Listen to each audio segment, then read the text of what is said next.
That's when it hit 120, and it just pumped from there. It's been bouncing up and down between 140, 135, 150, but those are pretty good gains to have in not a lot of time. So keep that in mind. So if you follow me on Twitter, I'm trying to be more, more active on there, but you might just end up making a good amount of money. Now, before I get into this next piece, remember, I'm just some dude on the internet trying to tell you what I think, telling you what I'm doing. Not necessarily investment advice, because I ain't getting paid for this. Not even the channel gets paid. So I'm just trying to help you guys out. Maybe build a brand new community that's doing something awesome in here. So let's get right into it.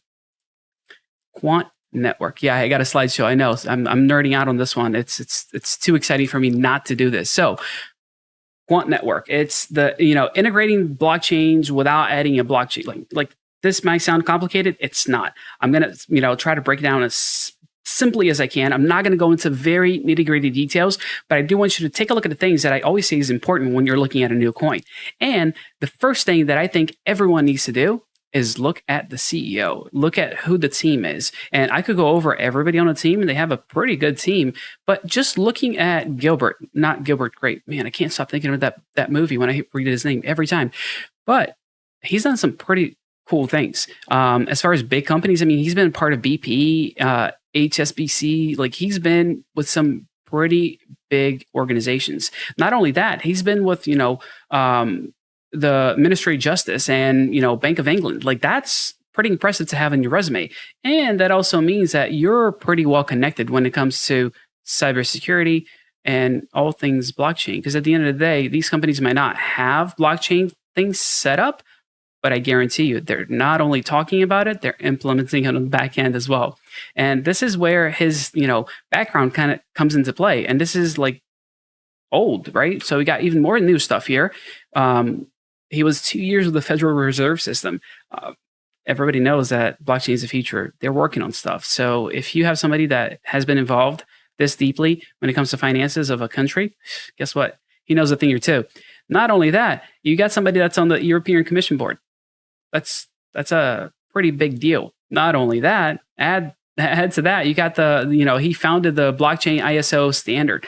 At the end of the day, he's trying to standardize things, and this puts him in a great position to make this company very, very profitable, right? Like if you think about it, he's got the connections, he's got the background to be able to take this thing to the next level. All right, what is this thing? Like, what's it all about, and why does it even matter? Most of all, like, this guy's a CEO. So let's talk about what he thinks about the blockchain. Like what's in his mind? Like how does he think this thing's going to be able to move forward?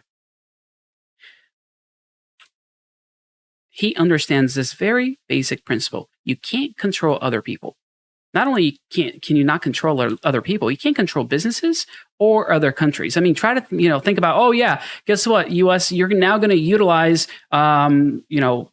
XRP, that's the new thing that you have to use. End of story. That's what we're going to build on and move forward.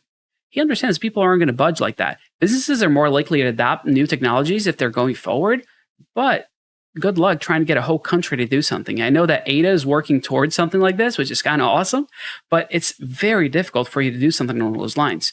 So he also gets that blockchains don't always meet the need. What does that mean exactly? Well, at the end of the day, you can build something, and it might be wonderful for the first, second year, but it might not, be what you need long term. Sometimes you build something with, let's say speed in mind, and you didn't think about the scalability. Let's say that business that built something now, is 4 times the size of what it was before, and they weren't expecting that growth. Well, that blockchain might be a little bit not robust enough to be able to handle those things. So people need to keep in mind that this is an evolving technology. Like at the end of the day, Bitcoin is all great. I mean, I'm all for Bitcoin, but it is super, super slow. I don't think anybody was thinking about that when it was first implemented. They didn't have in mind, oh yeah, we're going to use Bitcoin as a new form of currency. So when I go out to the store to buy some bread, I need to sit around for half an hour to make sure that my transaction clears. Like that doesn't work, right? So it's not that it's a flawed system. There's no possibility for you to think of everything when you're first building a blockchain. Not only that, creating new blockchains costs time and money. And when I say time, I'm talking about roughly 8 months. That's the average development time for a new blockchain. And for you to get that done in 8 months, you're looking at about $4 million to put together a new blockchain. So he gets that making things new, it's not very fun when it comes to spending money or time. So he gets all of these things, and his idea is, how can I fix it? Not only fix it, how can I make it better? Because if you're trying to fix something, you're going to rebuild it. You're going to start from scratch. So what are we doing here? What's Quant doing?